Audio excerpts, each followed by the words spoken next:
How to fix smart lock not working in Samsung F36. So let's start the video. First of all, open settings.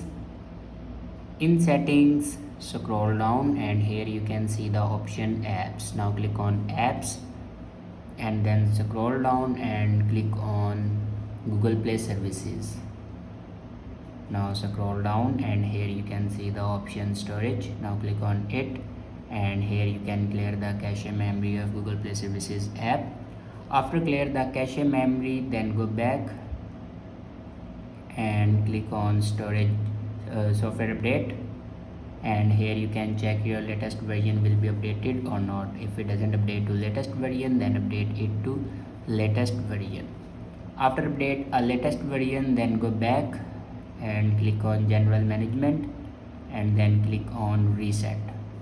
Now click on reset all settings and then click on reset settings. After reset all the settings, your problem will be fixed. I hope this video is helpful for you. Thanks for watching.